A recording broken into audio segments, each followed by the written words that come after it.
শখের দাম লাখ টাকা, তাই না? তাই ভাঁড়ে টাকা জমিয়ে মেয়ের শখ পূরণ করতেই হবে।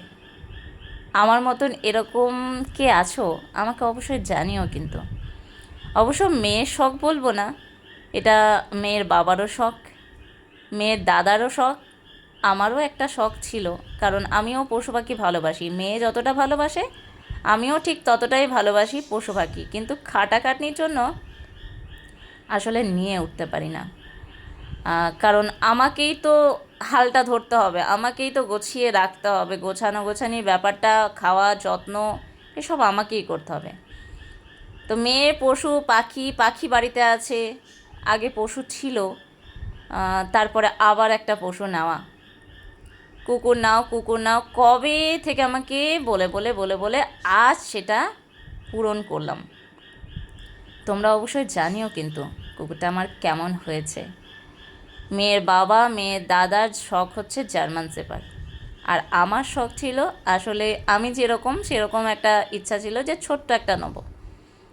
তো ছোট্ট কুকুর হলো না, আমার কপালে জুটলো না, বড়ই নিতে হলো। কারণ সবার মানে ভোটের বিষয়টা আমার একার নয়, ভোটের বিষয়টা সবার ছিল, আমি একাই ছোট বলছিলাম, আর বাদ বাকি সবাই ভাই দাদা বাবা সবাই আর কি বড়। তাই তাদের মতামতটাই সঠিক হয়ে দাঁড়ালো, আমারটা আর কিছু হলো না। যাই হোক, আমি চলে গেছিলাম প্রায় ভোর 4টের সময় আমি ঘর থেকে বেরিয়েছিলাম। আমি ওখানে 8টা নাগাদ পৌঁছে গেছিলাম। এক ব্লগার দাদা, সেই যার ব্লগ দেখে দেখে দেখে দেখে আজ আমার শ্রীরামপুর যাওয়া, সেই দাদার ব্লগ, সেই মুহূর্তে ব্লগ চলছিল। আর এই সেই আমার জার্মান শেপার্ড কেমন হয়েছে তোমরা অবশ্যই জানিও। কিন্তু সবারই খুব খুব খুব পছন্দ, মেয়ে তো সেই লাফিয়ে ঝাঁপিয়ে একাকার। যদি বা ওকে আমি নিয়ে যাইনি, কারণ গাড়িতে ওর একটু অসুবিধা হয়, তাই ওকে আমি নিয়ে যাইনি।